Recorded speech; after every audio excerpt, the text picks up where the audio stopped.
Hello everyone, welcome to my channel daily drug info. Daily drug info में आज जो मेरा टॉपिक है वो सेफालोस्पोरिन एंटीबायोटिक्स। सेफालोस्पोरिन एंटीबायोटिक्स को हम इजी तरीके से आज सीखेंगे, जैसे आपको वो मेमोराइज हो जाए। सेफालोस्पोरिन का हम मैकेनिज्म ऑफ एक्शन डिस्कस करेंगे, उसके कुछ साइड इफ़ेक्ट्स डिस्कस करेंगे, और सेफालोस्पोरिन को जो है फर्स्ट टू फिफ्थ जनरेशन में क्यों डिवाइड किया गया है, उसके रीजंस क्या है, उसकी बैक्टीरियल कवरेज क्या है, वो हम आज डिस्कस करेंगे। अगर आपने मेरे चैनल को अभी तक सब्सक्राइब नहीं किया है तो मेरे चैनल को सब्सक्राइब कर ले, ताकि आप डेली रूटीन बेसिस पे आप वीडियो देख सकें। तो आए शुरुआत करते हैं। मैकेनिज्म ऑफ एक्शन में सेफालोस्पोरिन जो है वह बैक्टीरियोसीडल इनहेबिट सेल वॉल सिंथेसिस। बैक्टीरियोसीडल क्या है? बैक्टीरियोसीडल वो है जो antibiotics kill the bacteria.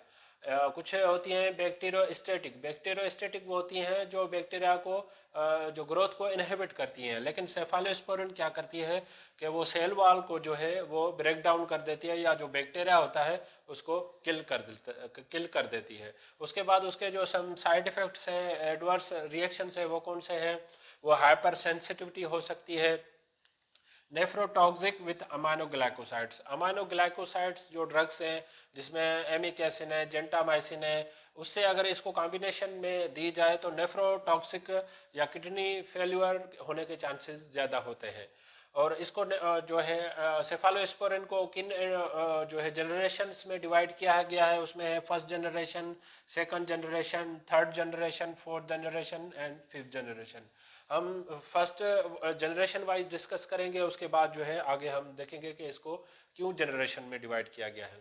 First generation में जो उसकी एंटीबायोटिक्स आती हैं, सेफाजोलिन, सेफाड्रोक्सिल, सेफालेक्सिन, सेफ्ड्राडीन, ये कुछ जो है CEFA, ये जो एब्रीवेशन है ये सब में फर्स्ट जनरेशन में मोस्टली CEFA के नाम से सेफाजोलिन, सेफाड्रोक्सिल, सेफालेक्सिन, इस तरीके से कुछ इसकी जो है डिवीजन है। इसमें क्या है, ओनली वन फर्स्ट जनरेशन में सिर्फ एक इंजेक्शन है जो IV फार्मूलेशन में दी जाती है, वो कहती है सेफाजोलिन।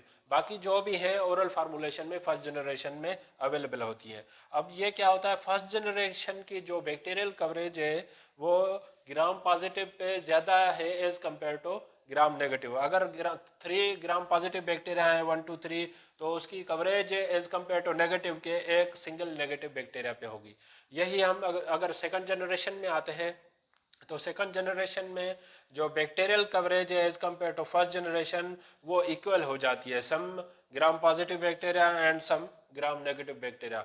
मैं आगे आपको डिस्कस मैं बताऊंगा कि कौन से ग्राम पॉजिटिव बैक्टीरिया इसमें कवरेज होते हैं और कौन से ग्राम नेगेटिव बैक्टीरिया कवरेज होते हैं। इसमें ओरल फार्मूलेशन में जो अवेलेबल होती है सेफाक्लोर, सेफ्यूरेक्सिम, सेफाप्रोजोल, ये तीन जो हैं वो ओरल फार्मूलेशन में सेकंड जनरेशन में अवेलेबल हैं। इंजेक्टेबल फार्मूलेशन में जो है सेफोटीन जो है इंजेक्टेबल फार्मूलेशन में सेकंड जनरेशन में अवेलेबल होती है। बैक्टीरियल कवरेज में बता चुका हूँ, some gram positive and some gram negative, equal आप इसे कह लें।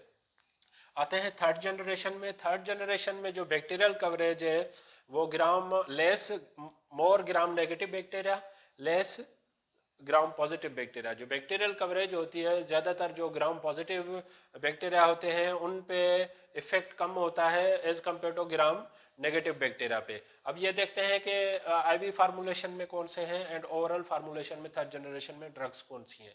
सेफ्ट्राइक्सोन, सेफोटेक्सिम, सेफ्टाइजिडीन, सेफ्ट्राजिडीन, ये तीन जो ड्रग हैं वो इंट्रावीनस पेरेंटल प्रिपरेशंस में अवेलेबल है। बाकी दो जो ड्रग हैं सेफेक्सिम है, सेफडीनार जो है ये ओरल फार्मूलेशन में है। फोर्थ जनरेशन में क्या है, सेफीपीम, सेफीप्रोम, ये दोनों जो हैं वो पेरेंटल प्रिपरेशंस में अवेलेबल है। इसकी क्या है, वाइड रेंज जो है, ये जैसे थर्ड जनरेशन इसकी भी वाइड रेंज है ग्राम positive and gram negative bacterial coverage पे।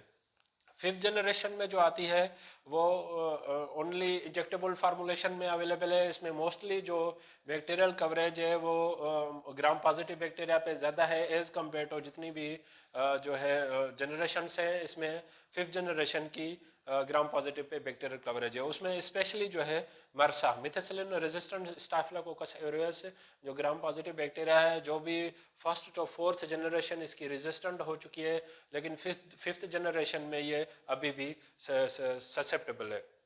बाकी जो थर्ड जनरेशन में जो एंटीबायोटिक है उसमें जो ड्रग है सेफ्टाइजिडीम। सेफ्टाइजिडीम जो है वो क्या है, ओनली सीडोमोनास एरोगनोसा, इसकी जो एफिकेसी है ओनली सीडोमोनास एरोगनोसा पे इसका इफेक्ट होता है। बाकी आप एक चीज़ जहन में रख लें कि जितने भी सेफालोस्पोरिन एंटीबायोटिक्स के उनकी कौन से नेगेटिव बैक्टीरिया हैं या जो बैक्टीरिया पॉजिटिव बैक्टीरिया हैं जिन पे इनका इफेक्ट नहीं है, वो मैं आपको शॉर्ट लिस्ट में बता देता हूँ।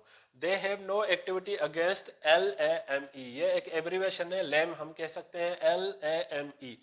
एल से क्या मतलब होता है, लिस्टीरिया, लिस्टीरिया।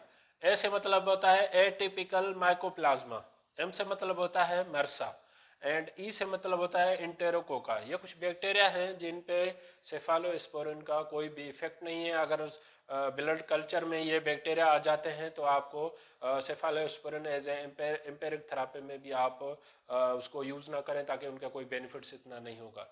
यह कुछ इंट्रोडक्शन और कुछ मेमोराइज करने के लिए अकॉर्डिंग टू जनरेशन मैंने डिस्कस किया है। अगर आपको कोई भी सवाल मुझसे पूछना है तो आप मुझसे कोई सवाल पूछ सकते हैं, मैं आपके सवालात का कमेंट्स में जवाब दूंगा। अगर आपको मेरी वीडियो पसंद आई है तो आप लाइक करें, सब्सक्राइब करें, दूसरों तक शेयर करें ताकि ये अवेयरनेस सब तक पहुंच सके। Thank you for watching daily drug info.